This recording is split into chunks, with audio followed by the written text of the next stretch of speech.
Après 10 ans d'exercice dans la clandestinité et l'illégalité en République démocratique du Congo, la société chinoise Hong Xing SRL a été démasquée par les services de la Direction générale des douanes et assises, DGDA. Plusieurs produits y sont fabriqués et la société enregistre d'importantes sommes d'argent sans payer la moindre taxe ni impôt à l'État congolais depuis sa création. Toms Makongo pour le détail. La société chinoise Hong Xing SRL, située au numéro 11 par B de la première unité industrielle, opère dans toute la clandestinité et l'illégalité la plus totale. Depuis sa création en 2012, aucun service de l'État n'est présent ici. Pourtant, la société génère des recettes considérables. Il est 7 heures quand les éléments de la brigade douanière et de la police nationale congolaise assiègent l'immeuble abritant cette société, un important immeuble de 4 niveaux encore en construction.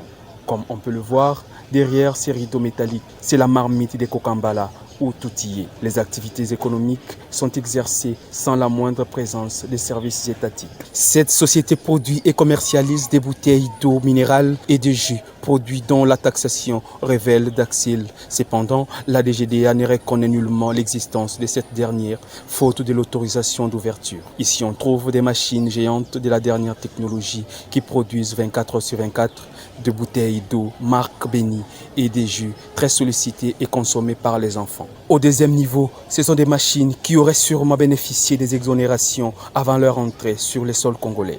C'est ici aussi que sont fabriquées des bouteilles et emballages en plastique. Pourtant, leur usage est strictement interdit par les instances congolaises depuis 2017. Au troisième niveau de cet immeuble, c'est une autre activité, la fabrication, le conditionnement et la vente des produits pharmaceutiques. Des seringues glycosées, des antibiotiques sont fabriqués ici. L'on trouve des cartons de produits parfois périmés depuis 2010, alors que ces malins chinois ne changent que des emballages et sont déposés à même le sol dans ces locaux insalubres, prêts à être embarqués dans ces camions pour leur distribution dans des hôpitaux de la capitale et des pharmacies privées. Et d'autres vont à l'arrière-pays. Au quatrième niveau, c'est un véritable capharnaüm où les objets de tout genre sont stockés, des produits ayant des étiquettes de diversion.